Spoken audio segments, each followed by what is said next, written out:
పంటలు కోతకొచ్చినా ఇంతవరకు రైతు బంధు వేయలేదని మాజీ మంత్రి నిరంజన్ రెడ్డి అన్నారు. రైతు బంధు ఎగ్గొట్టి రుణమాఫీ చేశారని చెప్పారు. కాంగ్రెస్ ప్రభుత్వం రైతులను మోసం చేసిందని నిరంజన్ రెడ్డి మండిపడ్డారు. కమిటీ రిపోర్ట్ ఇస్తుంది. ఎక్కడ పోయి కమిటీ ఎక్కడ పోయి?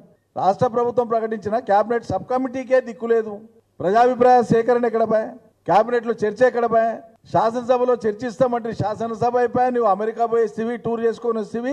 రైతులకు సంబంధించినటువంటి రైతు బంధు మీద మాత్రం మీకు సమయం దొరకలే. మాట్లాడడానికే కానీ, దాన్ని పరిష్కారం చేయడానికి కానీ, దానికి నిధులు సమకూర్చడానికి కానీ, మాట నిలబెట్టుకోవడానికి కానీ మీకు సమయం దొరకలే. ఈ 22 లక్షల రుణమాఫీ వచ్చిన రైతులు 70 లక్షలలో 22 లక్షల మందికి వచ్చింది. ఈ 22 లక్షల రైతుల్ని కదిలించినా కూడా వాళ్ళు ఏం మాట్లాడతారు? మాకు రైతు బంధు ఎగ్గొట్టండి, ఇది వేసిండే సార్, ఏముందిలే, కరెంటు గతి లేదు, నీళ్లు గతి లేవు, ఇప్పుడు ఏం చేసుకోవాలి మేము, ఇది మాట్లాడతాం. ఇవన్నీ క్షేత్రస్థాయిలో ఉన్న వాస్తవాలు మాత్రమే.